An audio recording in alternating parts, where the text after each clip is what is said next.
नमस्कार, मैं सर स्वागत करता हूं आपके अपने चैनल एक्सपर्ट कोचिंग क्लासेस पर। दोस्तों, मैं इंदौर में ऑफलाइन कोचिंग पढ़ाता हूं और हाल ही में अभी यूट्यूब पर आया हूं।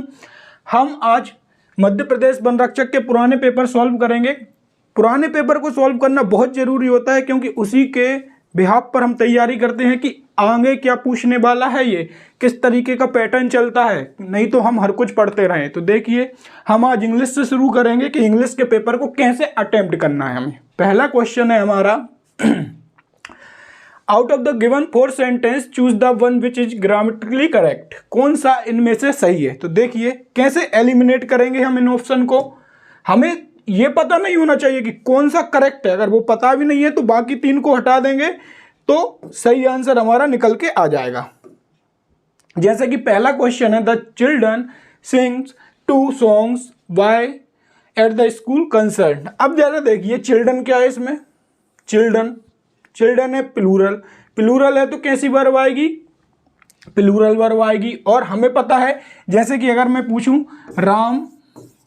राम के बाद आप क्या लगाओगे, सिंग या सिंग्स, तो राम सिंग्स। कहने का मतलब ये है, इस कंसेप्ट को ध्यान से समझना। अगर नाउन में एस लग गया तो वह क्या हो गई, प्लूरल हो गई। और वर्ब में अगर एस लग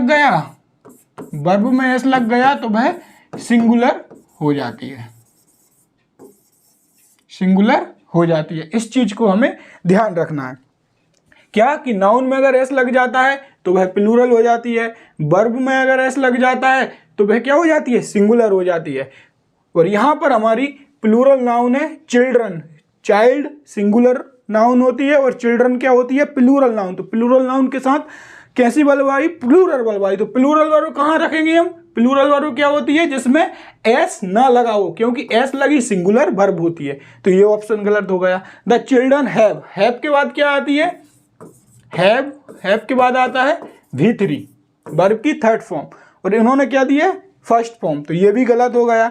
अब क्या है, द चिल्ड्रन हैज और हैव के बाद क्या आती है, वर्ब की 3rd फॉर्म, ये 2nd फॉर्म दी है, ये भी गलत हो गया। The children sings 2 songs by Schubert at the school concern. तो इसमें क्या है, द चिल्ड्रन संग, तो इसमें 2nd फॉर्म है और ये कैसा सेंटेंस है, पास्ट का, सिंपल पास्ट का। और सिंपल पास्ट में क्या आती है, वर्ब की 2nd फॉर्म। प्रेजेंट में क्या आती है, सिंपल प्रेजेंट में वर्ब की 1st फॉर्म, सिंपल पास्ट में वर्ब की 2nd फॉर्म, सिंपल फ्यूचर में वर्ब की 1st फॉर्म। ये पता होना चाहिए आपको। और हैज एप के बाद क्या आती है, V3, हैज एप के बाद V3। और ये कौन सा टेंस होता है, प्रेजेंट परफेक्ट। तो इस तरीके से हमने 3 को हटा के चौथे तक सही पहुंच गए कि 2nd फॉर्म आएगी, क्योंकि पास्ट का सेंटेंस है। दूसरा देखो, out of the given 4 sentence choose the correct one which is grammatically. तो आपको फिर से वही करना है, क्या करना है कि 3 को काट दो, 1 तक हम पहुंच ही जाएंगे। तो इसी तरीके से आपको पेपर सॉल्व करना है, क्योंकि सिलेबस बहुत बड़ा है इंग्लिश का। The teacher have been explaining the lesson for 2 hours.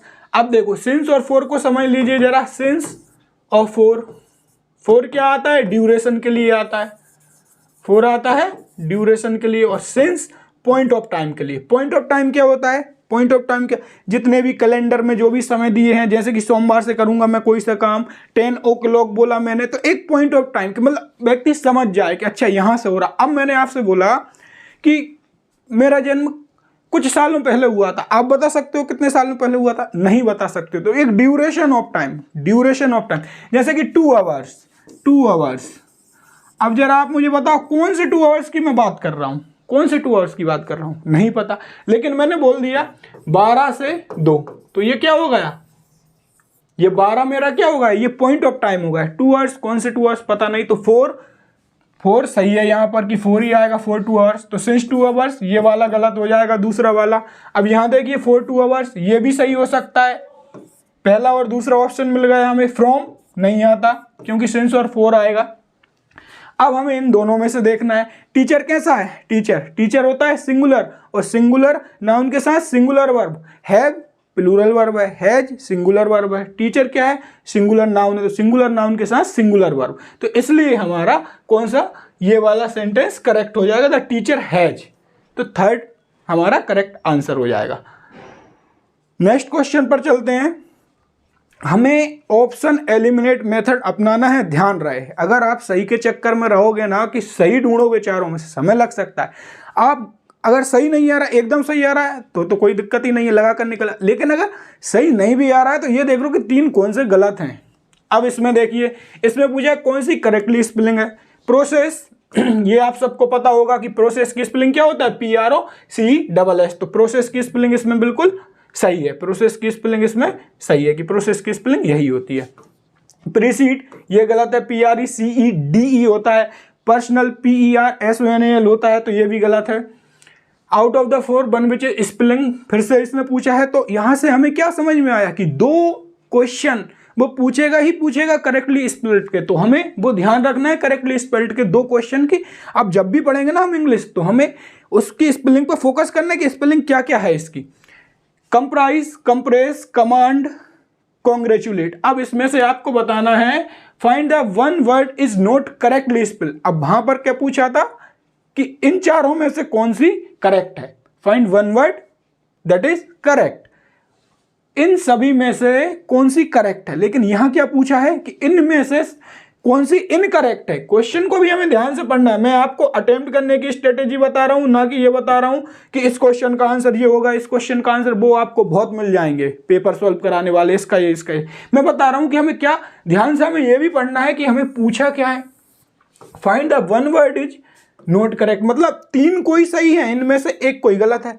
तो इसका क्या हो जाएगा, कंप्राइज, क्योंकि कंप्रेस की स्पेलिंग होती है, कमांड की होती है, और कॉन्ग्रेचुलेट आप जानते ही होंगे। अब नेक्स्ट है हमारा, इनमें से क्या पूछा है, वन वर्ड। वन वर्ड पूछा है कि भैया ये बताओ आप direction find the one word.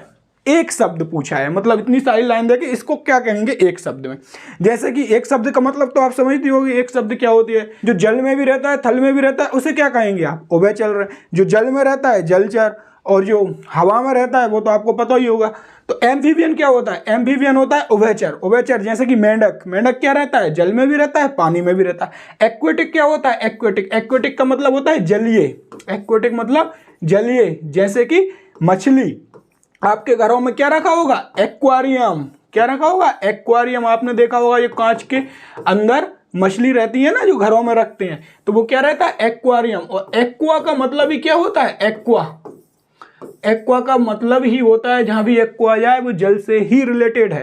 Terrestrial मतलब सतही, जो धरती पर रहता है, जैसे कि हम। कार्निवोरस का मतलब होता है जो मांस खाता है, मांसाहारी। तो इसमें क्या पूछा है, एक ऐसा एनिमल जो धरती पर भी रह सकता है और जल में भी, तो क्या होगा, एम्फीबियन। अगला क्वेश्चन क्या है, one who believes in a single God. एक ऐसा व्यक्ति जो कि एक ही भगवान पर विश्वास करता है, सिर्फ उन्हीं को मानता है, उन्हीं का उपवास करता होगा। तो जो एक ही भगवान पर विश्वास करता है उसको हम क्या कहेंगे।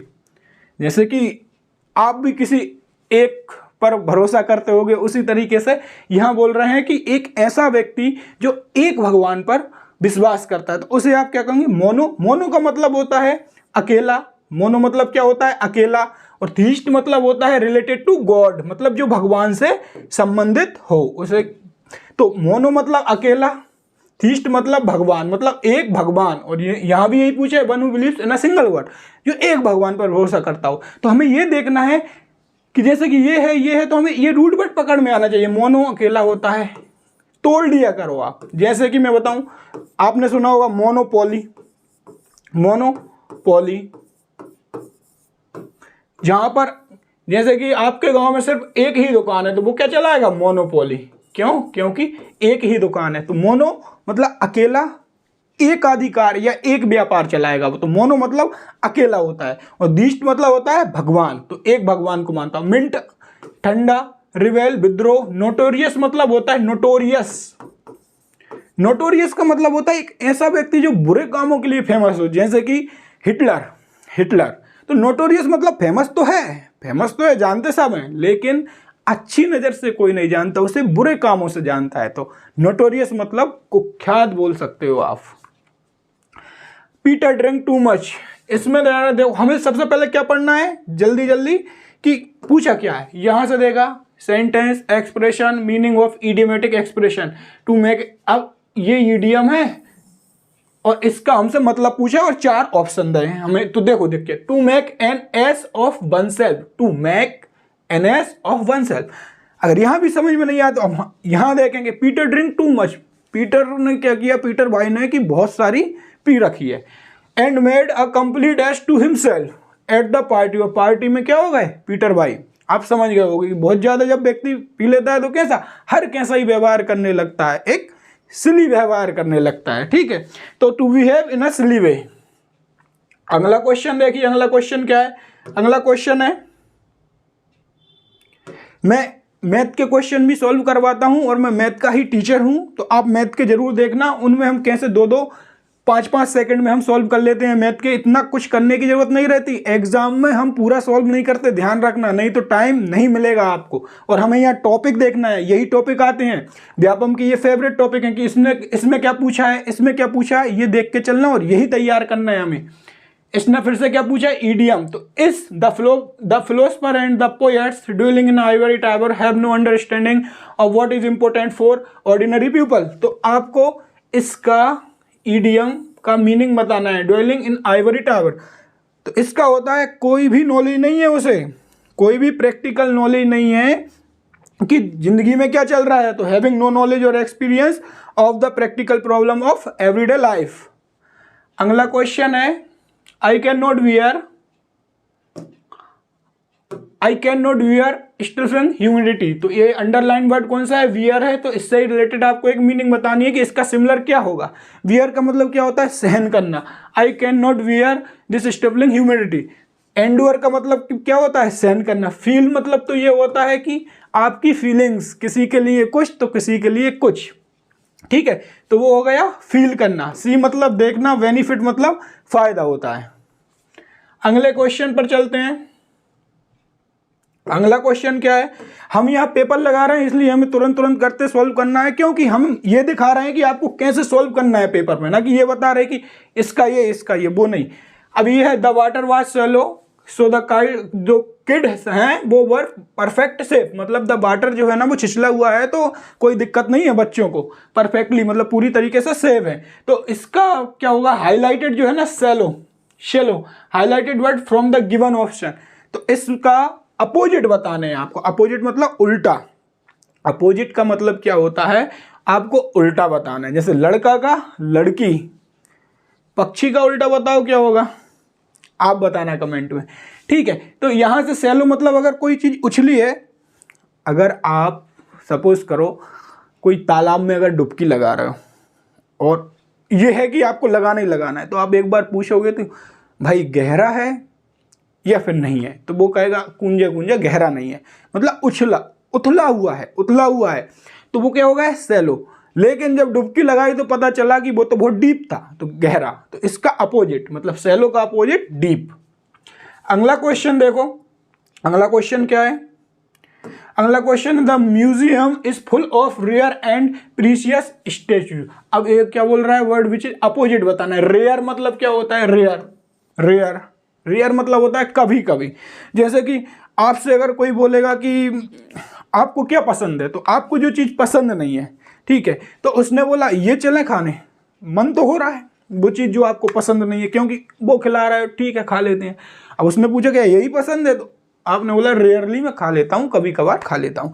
तो वो रेयर मतलब कभी कभार, बहुत मुश्किल से रेयरली होता है। जैसे कि ईद का चांद हो गया था, मतलब रेयरली दिख रहा था, तो वही रेयर मतलब कभी कभार। और कॉमन का मतलब क्या होता है, सामान्य व्यक्ति कैसा रहता है, कुछ बोल दो आप किसी भी चीज का, वो हर चीज खाने के लिए तैयार रहता है, वो कॉमन व्यक्ति रहता है। इसमें बताना है आपको ग्रामेटिकल एरर क्या है, इसमें क्या बताना है आपको कि ग्रामेटिकल एरर क्या है। तो देखिए द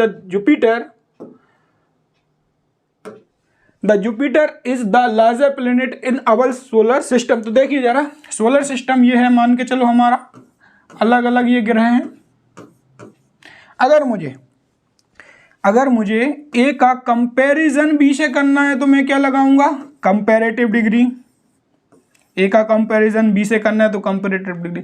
लेकिन अगर बहुत सारों में से, जैसे शुक्र, पृथ्वी, मंगल, ये सब का एक से कंपैरिजन करना, बहुत सारों में से एक के लिए क्या आती है, सुपरलेटिव डिग्री आती है। और यहाँ क्या दिया है, लार्जर, तो इसकी जगह क्या आएगी, लार्जेस्ट। तो सुपरलेटिव डिग्री आई तो एरर हो गई बी पार्ट में। अब एक और एरर का सेंटेंस है, इसको करो। ये क्या बोल रहा है, he is good English teacher is he, there no error mark your answer. देखिए इज ही ये क्वेश्चन टैग का होता है कि अगर ये क्या है पॉजिटिव है तो ये नेगेटिव बनेगा, तो इजंट ही हो जाएगा। तो ये एक चैप्टर है, छोटा सा है, 2-4 कंसेप्ट है, इसमें मैं बता देता हूँ क्या होता है। इसमें क्वेश्चन टैग में क्या होता है, क्वेश्चन टैग में सबसे पहली बात जो आपको याद रखना है, अगर ये वाला भाग पॉजिटिव है तो जो ये वाला भाग ये नेगेटिव बनेगा, मतलब ये पॉजिटिव है तो इज ही नहीं होगा, इजंट ही होगा। दूसरा, इस वाले भाग और इस वाले भाग का टेंस चेंज नहीं होगा, जो यहाँ टेंस है वही यहाँ टेंस रहेगा। दूसरी बात। तीसरी बात क्या है कि यहाँ जो है हेल्पिंग वर्ब वो यहाँ यूज होगी और हेल्पिंग वर्ब का कॉन्ट्राडिक्टरी फॉर्म यूज होगा, जैसे कि इजंट होगा यूज, इजंट ये होगा यूज, ना कि इज नॉट यूज होगा, ठीक है। और यहाँ सब्जेक्टिव केस आता है, बस ये है इसका। अगले पर चलते हैं। The helicopter was hovering the building, helicopter क्या कर रहा है, मंडरा रहा है हमारी कहाँ, बिल्डिंग के ऊपर। तो इसको कैसे, इसमें कौन सी प्रपोजिशन लगाएंगे, बीनीथ तो नीचे होता है, बीनीथ नीचे, बिसाइड मेरे पास में बगल में, ओवर मतलब होता है मेरे ऊपर, ये ऊपर, जैसे पंखा चल रहा है मेरे ऊपर तो ये ओवर लगाऊंगा मैं इसमें प्रपोजिशन। वैसे हेलीकॉप्टर चल रहा है तो क्या लगाऊंगा, ओवर लगा दूंगा। See you to hide her diary her pillow, मतलब उसने अब तकिए में क्या छिपा ली, डायरी छिपा ली। तो किसी चीज के अंदर छिपाई ना, जैसे कि बिल्ली घर के अंदर घुस गई तो क्या बोलेंगे, अंडर। बिल्ली टेबल के अंदर है तब भी क्या बोलेंगे, अंडर। अब तकिए में कोई सी चीज डाल दी तो वो क्या हो गई, अंडर हो गई। तो इसका आंसर क्या होगा, अंडर। अगले क्वेश्चन पर चलते हैं। अगला क्वेश्चन है, it takes nearly hours to reach there by bus. तो इसमें क्या आएगा, इसमें पूछा है fill in the blanks with the correct article बनना है आपको। आर्टिकल बताओ, आर्टिकल क्या आएगा। It takes nearly hour to reach there by bus. देखिए इसका हमें साउंड देखना है, लेकिन साउंड भी क्या देखना है, देखो आवर ऐसा लिखा आता है तो ये क्या है, एच देख के कंफ्यूज मत होना, जैसे कि MLA बोल दिया मैंने तो एम नहीं देखना आपको, हिंदी में लिखो, ये लिखा आता है ना एम तो ए आ गया, तो ये स्वर है। तो जहां भी आ से आहा तक जो स्वर होते हैं उनके बीच में कौन सा आर्टिकल आता है, एन आर्टिकल आता है। तो अवर इसको ऐसे पढ़ते हैं, एच देख के कंफ्यूज मत होना, इसका प्रोनाउंसिएशन क्या है, अवर, तो एन आएगा। अगला है, rich should help the poor, गरीबों की मदद करनी चाहिए या नहीं। तो मैं आपसे एक बात बोलना चाहूँगा दोस्त, अपने जीवन में कितने भी बड़े हो जाना, लेकिन कोई भी अगर निस्सहाय अगर आपको दिख रहा है तो जेब में अगर 100 रुपये हैं तो 100 रुपये भले ही मत देना, लेकिन 5 रुपये उसे ज़रूर देना, क्योंकि पता चले कि कभी हो सकता है हम भी उस जगह हों या हम भी उस जगह से ऊपर आए हों, तो वो फेज बहुत क्रिटिकल रहता है। इसलिए rich should help the poor, तो इसमें आर्टिकल बताना है आपको कि आर्टिकल क्या आएगा। तो रिच क्या है, एग्जेक्टिव है।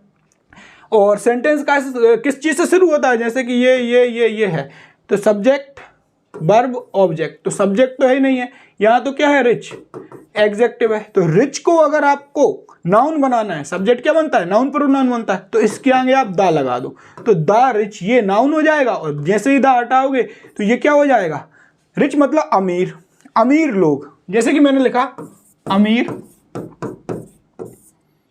अमीर आदमी, तो इस आदमी की विशेषता कौन बता रहा है, आदमी कैसा है, अमीर, तो अमीर क्या हो गया, एग्जेक्टिव हो गया।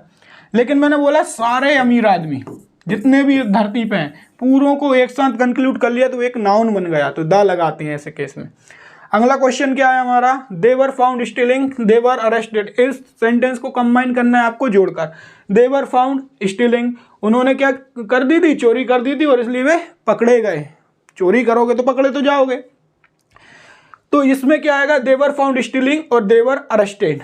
तो देखिए चोरी की थी इसलिए पकड़े गए, ठीक है, तो इसलिए के लिए क्या होता है, देयरफॉर का मतलब क्या होता है, इसलिए, ऑल्दो हालांकि, डिस्पाइट इसके बावजूद, और बट मतलब लेकिन, ऐसा तो होगा नहीं चोरी की लेकिन पकड़े नहीं गए। दे वर अरेस्टेड तो इसका आ गया therefore. I try to apologise, मैंने कोशिश की माफ़ी मांगने की, ही जस्ट स्क्रीम, लेकिन वो मुझ पर क्या हो गई, चिल्ला गई। तो भाई मैं माफ़ी मांगने की कोशिश कर रहा हूँ तो आपको माफ़ कर देना चाहिए, लेकिन मैं माफ़ी भी मांग रहा हूँ फिर भी आप चिल्ला रहे, तो उल्टा हो रहा है। तो उल्टा मतलब कॉन्ट्राडिक्ट, कॉन्ट्राडिक्ट के लिए क्या लगाते हैं, बट। मैंने माफ़ी मांगी लेकिन वह मुझ पर चिल्ला गई, या तो कहेंगे नहीं कि मैंने माफ़ी मांगी या वो चिल्ला गई, आइदर मतलब और, नाइदर मतलब नहीं। We agreed without knowing what is would cost, we agreed without knowing what is, इसमें क्या करना है, चूज द मोस्ट एप्रोप्रिएट, सब मोस्ट एप्रोप्रिएट वर्ड भरना है। अब ये क्वेश्चन वो है जो आप गलत करके आओगे अगर आपको पता नहीं है, लेकिन हमें गलत नहीं करना है, हमें पता है ऑप्शन एलिमिनेट करना है। और टू क्या होता है, और टू होता है मॉडल वर्ब, और मॉडल के बाद क्या आता है हमेशा V1, और V1 क्या रहता है, जिसमें ईडी ना लगी हो, डी ये सब ना मतलब सेकंड फॉर्म ना हो कुल मिलाकर। तो देखिए अगर मैं ऑड टू रखता हूं तो यहाँ एग्री आना चाहिए था, एग्रीड आ गया, सेकंड फॉर्म आ गई, नहीं आएगा। ऑड नोट टू रखता हूं, ऑड नोट, तो नोट तो क्या है, सिर्फ नेगेटिव बनाने के लिए लगाया, अभी भी क्या बचा है, ऑड टू, तो इसके बाद क्या आनी चाहिए, ऑड टू मॉडल है तो V1 आनी चाहिए, यहाँ भी नहीं आया। अब ऑड अकेला कुछ होगा नहीं, ऑड होगा नहीं, क्योंकि ऑड टू होती है मॉडल वर्ब, तो हमें क्या लगाएंगे, ऑड नोट टू, यहां तक मॉडल आ गई, मॉडल के बाद फर्स्ट फॉर्म, और फर्स्ट फॉर्म क्या आती है, हैज या हैव क्या रहती है, फर्स्ट फॉर्म, तो आंसर हमारा ये हो जाएगा। यहाँ पर ये सेशन खत्म होता है, जल्दी एक और बहुत सारे में, जब तक आपका पेपर होगा तब तक बन रख सक के मैं आपको पूरे पेपर सॉल्व कराने वाला हूँ इसी मेथड से। दोस्तों इससे बहुत फ़ायदा रहेगा, ये वो टेक्निक है जो हम एग्जाम हॉल में बैठकर सॉल्व करेंगे तो दूसरों की अपेक्षा कहीं समय बचा लेंगे और कहीं ज़्यादा नंबर ले आएंगे। मैथ का प्रीवियस ईयर का पेपर मैं अपलोड करने वाला हूं, तो प्लीज़ इस वीडियो को लाइक शेयर सब्सक्राइब जरूर करें, क्योंकि मैं अभी यूट्यूब पर नया हूं दोस्तों। काफ़ी बच्चों ने मुझसे कहा कि सर आप यूट्यूब पर आइए, तो इसलिए मैं यूट्यूब पर आया हूं, तो आपकी सपोर्ट की अभी बहुत ज़रूरत है। ठीक है, थैंक यू फॉर वॉचिंग।